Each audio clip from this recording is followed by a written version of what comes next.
J'ai cru communiquer avec l'au-delà. J'ai regardé avec beaucoup d'attention les vidéos sur votre chaîne YouTube Occultisme Danger.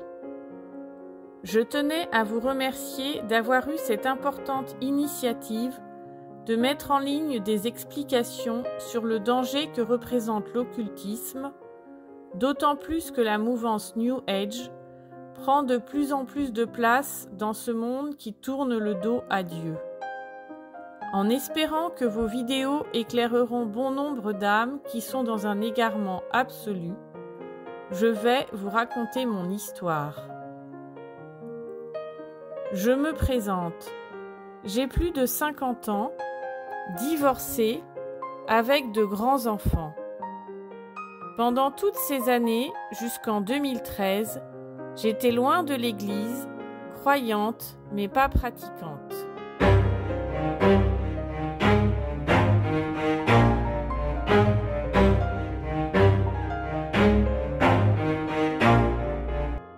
Mes premières compromissions, talisman, spiritisme, médium. Pendant mon adolescence, fin des années 80, j'ai vu dans un magazine TV une offre gratuite pour obtenir un talisman qui amènerait une réussite dans les domaines que l'on souhaitait. Par pure ignorance et naïveté, j'envoyais le bon pour recevoir ce petit faiseur de miracles. En effet, mes notes scolaires furent nettement satisfaisantes sans le moindre effort. Mon frère, ayant découvert le talisman dans un livre où il était caché, comme c'était conseillé sur la commande, m'informa que ce talisman était dangereux par le lien avec un esprit d'attachement à l'aspect matériel de la vie et qu'un jour je devrais en payer le prix. Il le brûla aussitôt. Vers mes 17-18 ans, j'ai consulté une médium avec une copine de classe. Puis une autre amie, où je passais le week-end, eut l'idée de faire du spiritisme. Nous n'étions que deux. Aucun résultat ne fut relevé, si bien qu'elle décida d'abandonner la séance.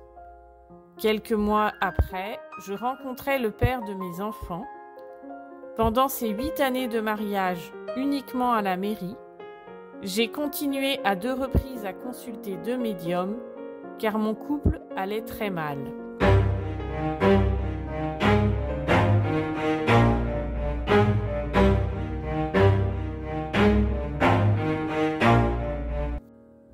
Le déclencheur de l'écriture automatique.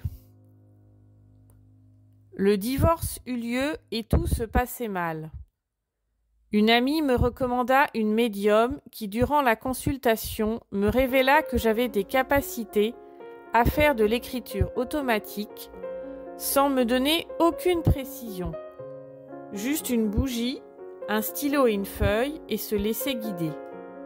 Je le fis un soir. Mes enfants dormaient dans leur chambre. Mon Dieu, quelle inconscience de ma part et quelle erreur grave! La feuille fut remplie d'écritures étranges, mais suffisamment claires. Peu de temps après, des phénomènes se produisirent dans mon appartement en présence de témoins. Furieuse, je retournai voir cette médium en lui demandant des explications. Elle me recommanda un nettoyeur de maison. Ce monsieur vint prendre la température et une date fut posée pour ce nettoyage. Le jour J, mes enfants étaient en week-end chez leur grand-mère, ce monsieur vint.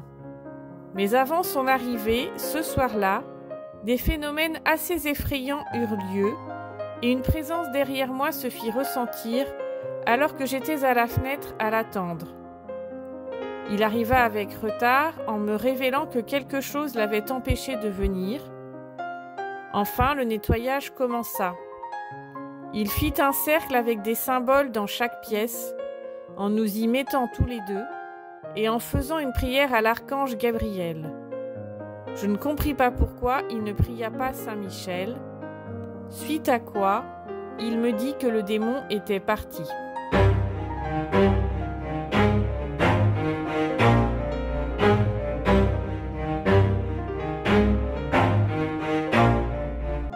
L'apparition des phénomènes paranormaux.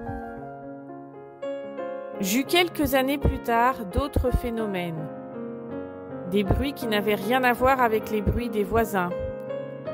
Ma statue de Padre Pio, offerte par mon frère, s'était retournée alors que personne ne se trouvait dans le salon. Il faut préciser qu'il m'arrivait pendant ces années de consulter des astrologues où je demandais des thèmes astrologiques sur l'année qui suivait, pour moi, mais aussi pour mes fils.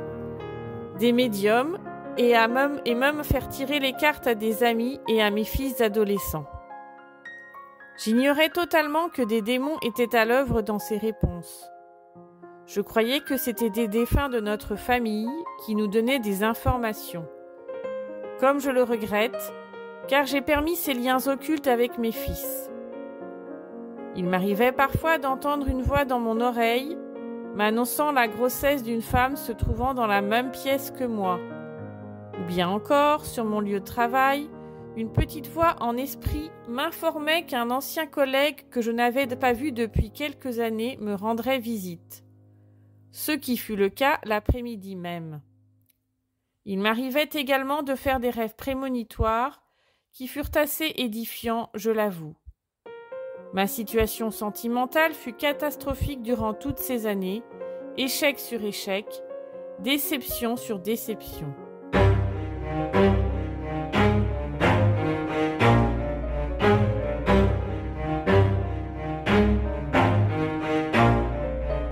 J'ai vécu une conversion et le sacrement de confirmation, mais aussi un épisode de rechute. Puis, le Seigneur se révéla à moi par Padre Pio. Un intérêt soudain, une soif inaltérable à connaître notre Seigneur Jésus, connaître l'Ancien Testament, le Nouveau Testament et la vie des saints. Ma conversion fut réelle et je fus confirmée en 2014 avec des épreuves durant mon cheminement. En 2016, je fis la connaissance d'une personne médium croyante se disant proche de Dieu, une femme priante et bienveillante. Elle et son mari allaient chez des personnes pour exorciser des maisons dont les habitants se plaignaient de phénomènes paranormaux. Tout en interrogeant par transcommunication instrumentale les intrus qui troublaient le quotidien de ces personnes, cette médium communiquait aussi à son domicile avec les soi-disant défunts et des guides par cette même technique de transcommunication instrumentale. En 2017, mon père, atteint de la maladie de Parkinson, décède. Une séance eut lieu par son intermédiaire pour le contacter. Je n'y voyais que du feu, car avant de commencer, elle priait le Notre Père et un Ave Maria pour nous protéger. Si bien que plusieurs fois, en l'espace de 3 ans, j'assistais à ces séances où elle contactait mes guides, soi-disant. Elle m'apprit également à analyser les enregistrements faits par transcommunication instrumentale et à retranscrire les messages afin de les donner aux personnes demandeuses de contact avec leurs défunts. En revanche, je n'ai jamais voulu faire moi-même de transcommunication instrumentale. L'expérience de l'écriture automatique m'avait refroidi et j'avais cette crainte qu'un démon s'infiltre dans la communication. Encore une fois, je ne me doutais pas que ces défunts et guides étaient en fait des démons, imitant à la perfection les voix, avec un accent parfois identique à celui du défunt et les expressions de nos aimés. Ils reproduisaient notamment les voix, les rires et les expressions infantiles des enfants décédés. Les mamans très demandeuses devenaient addictes à ces contacts par cette technique. J'étais complètement aliénée, aveuglée et tellement confiante au dire de cette médium qui était une amie. Un jour, à mon domicile, elle fit appel également au guide d'un de mes fils, afin qu'il puisse recevoir lui aussi un message de son guide. Mon fils, ignorant tout comme moi, accepta. Parallèlement, dans cette période de divination par transcommunication instrumentale, je fis un stage pour augmenter ces fameux dons médiumniques. L'organisateur fut Serge Boutboul, travaillant sur l'ouverture des chakras, sur les perceptions des esprits de la nature et tutti quanti.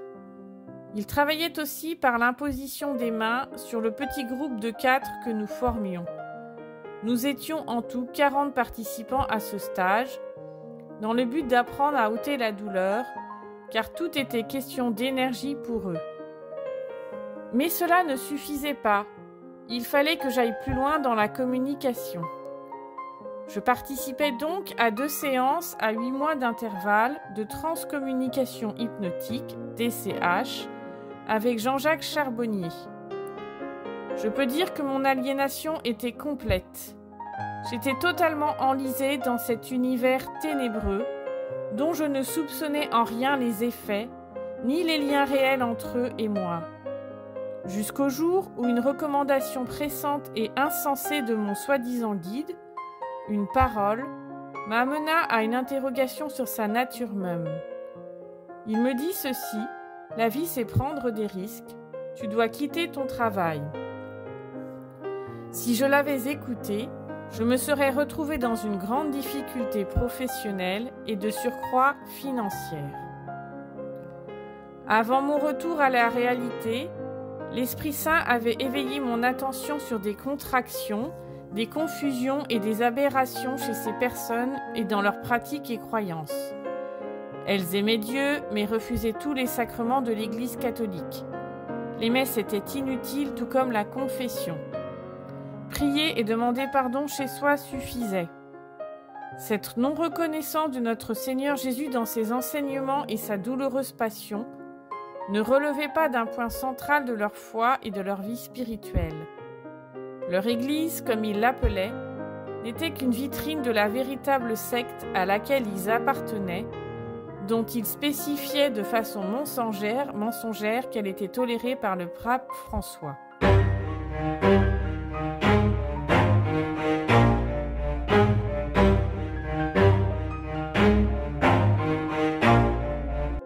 Je suis revenue à Dieu et ma vie spirituelle est en progression.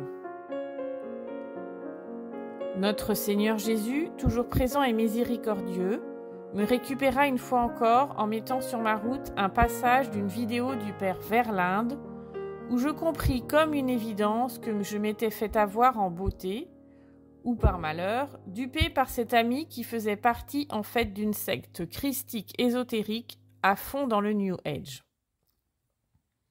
Je fis par la suite une confession complète de tout ce que j'avais vécu auprès d'un prêtre, mais il refusa de me faire une prière de délivrance. Je ne compris pas sa raison. Dans ma paroisse actuelle, j'ai également demandé qu'un prêtre vienne à mon domicile pour bénir mon appartement. Il était d'accord, mais après un temps d'hésitation, il m'a dit « Vous m'appelez dans 1 semaine ». Mais il n'a jamais répondu alors qu'un message sur son répondeur avait été déposé.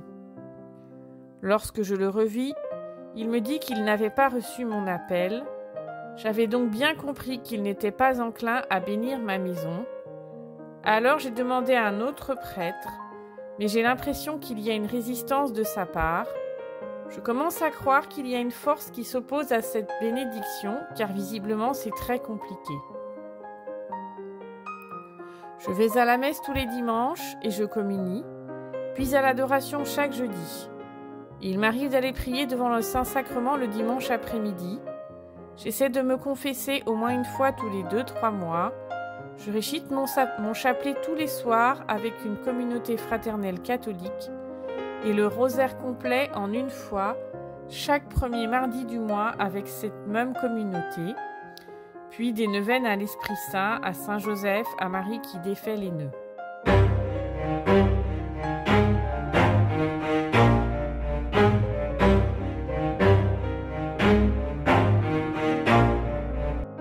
Mais pourquoi la persistance de mes échecs? Ma situation sentimentale est inchangée. J'ai l'impression que ces entités ne sont pas totalement dégagées et entravent toute rencontre avec une personne sérieuse.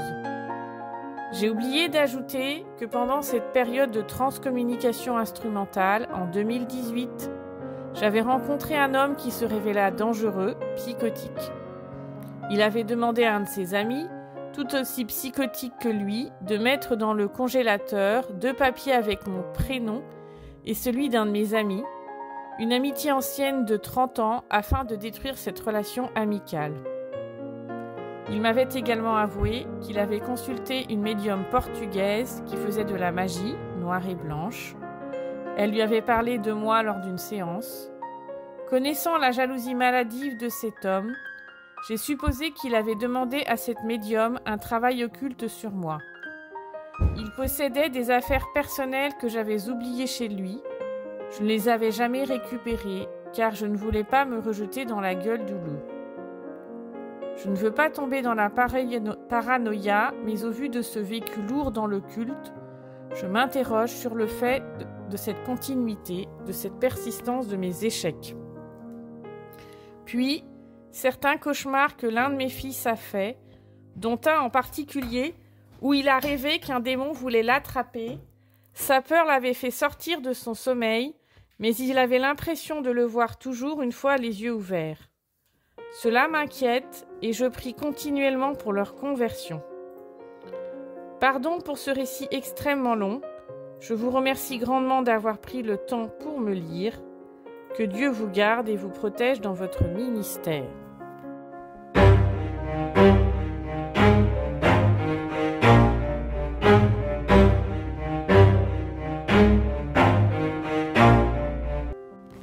Voici quelques réflexions sur ce témoignage. D'abord, je remercie Joséphine de nous l'avoir envoyé. On y perçoit bien comment l'empilement progressif des compromissions avec le culte crée le déclenchement des parasitages sous forme de phénomènes paranormaux.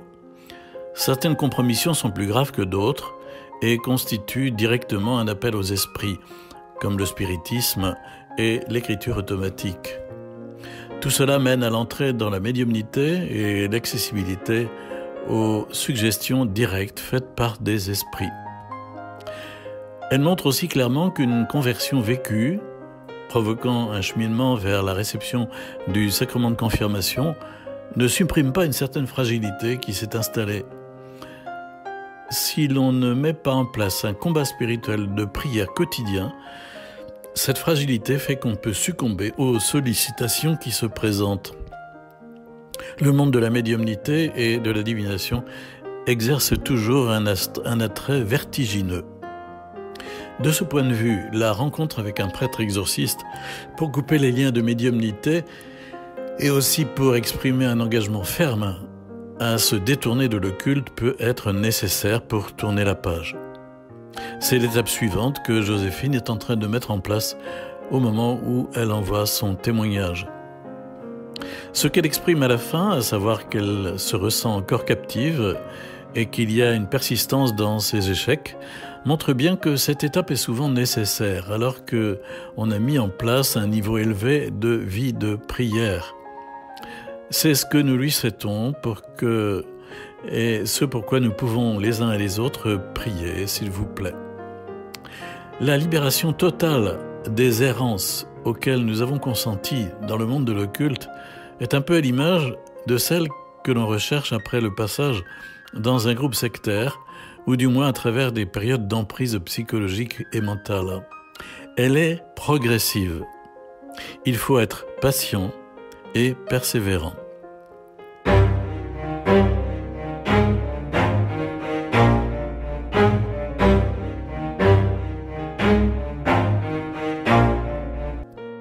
Je vous propose maintenant quelques points de documentation sur des noms, des méthodes dont vous avez entendu parler dans ce témoignage.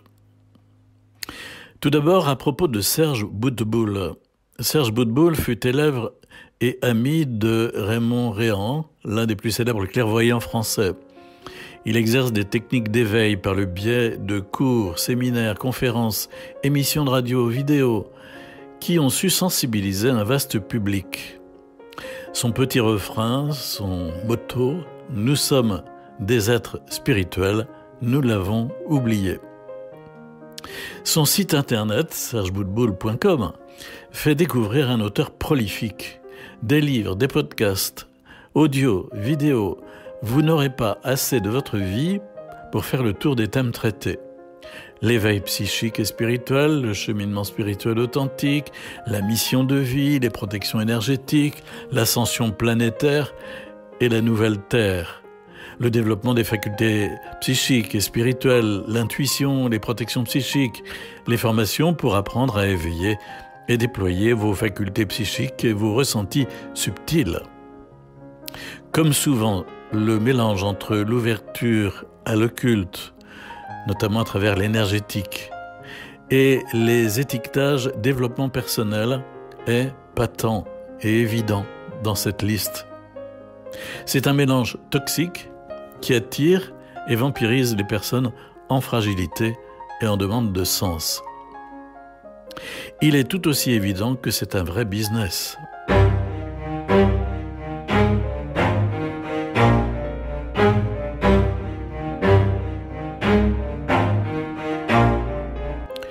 Deux avatars modernes du spiritisme ont été évoqués.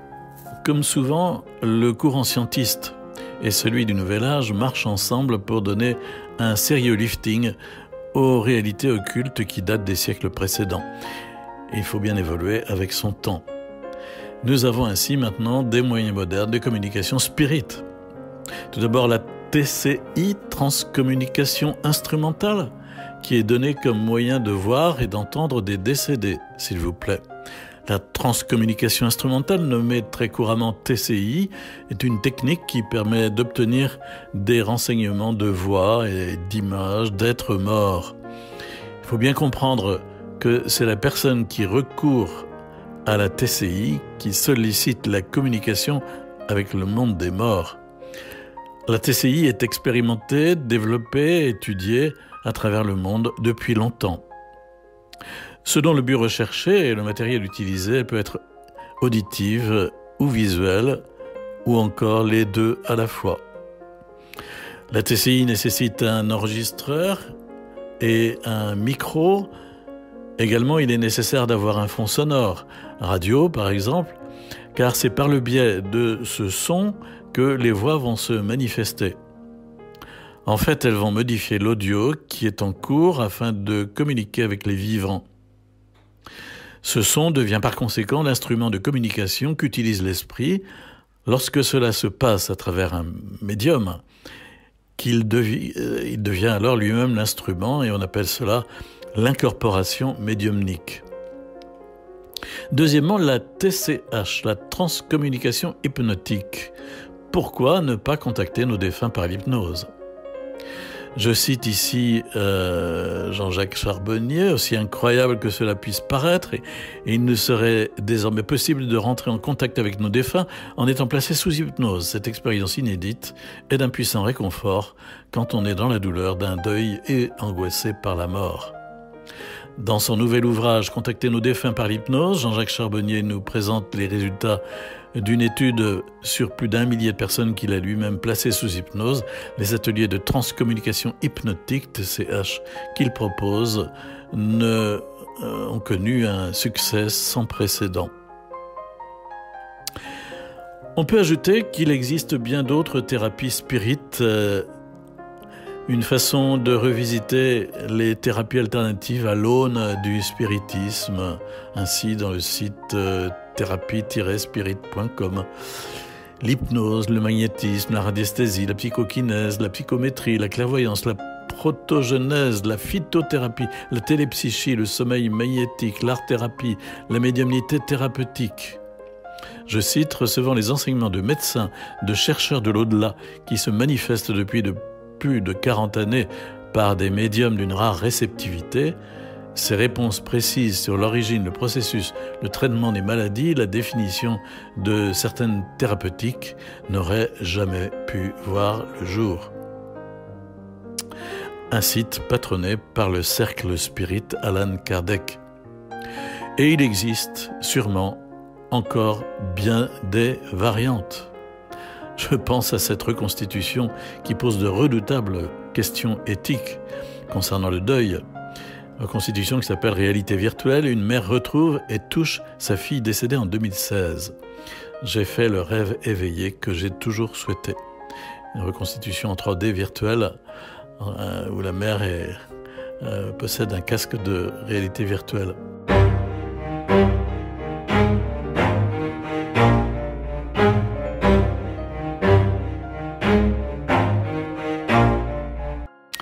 En tout cas, vous retrouverez sur le site occultismedanger.fr toutes sortes de ressources pour mieux comprendre les pièges de l'occulte et savoir comment vous en libérer. Je termine en redisant fortement, ne cherchez pas à communiquer avec l'au-delà. Ne cherchez pas à communiquer avec l'au-delà. La posture spirite et divinatoire est condamnée comme idolâtrie par la Bible. Ne cherchez pas à communiquer avec vos défunts. Remettez-les à Dieu et remettez-vous à lui dans un acte de confiance. Jésus, j'ai confiance en toi.